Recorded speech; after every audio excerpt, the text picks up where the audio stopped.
Deməli, bəzi ustalar deyir ki, niyə bunu ucuz yığırsınız, niyə belə eləyirsiniz, niyə elə eləyirsiniz, niyə qiymətləri öldürürsünüz falan. Yəni biz qiymət öldürmürük, sadəcə bəzi səxlərdə usta işlədirlər. Mən isə bunu məsələn özüm işləyirəm. Mən bunu özüm yığıram və bunun maya dəyərini tartmışam. Qalanı mənə sərf eləyir. Kim nə qiymətini, kimsə istəyir bunu 500 manata yığırsa 500 manata yığsın. Yəni bizə 150 azayın yerindən satış taxta, kraska bu vəziyyətdə olan kitab stilajı bizə qane eləyir.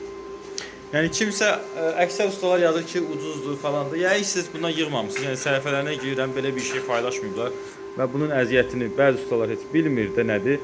Ola bilər ki, belə çox qəliz falan görsənsin. Düzdür, vaxt aparır, zəhmətli işdir. Amma 150 manat məncə normal qiyməti həm müştəriyə, həm də biz ustalara. Yəni məni qane eləyir. Ona görə də 3 dənəsini, bunun 3 dənəsini yığmışdıq. İndi də 4 dənəsini sifariş verdilər, bir də orada da yığılır. Bizi qane eləyir bir sözlə. Yəni kiməsə maraqlıdırsa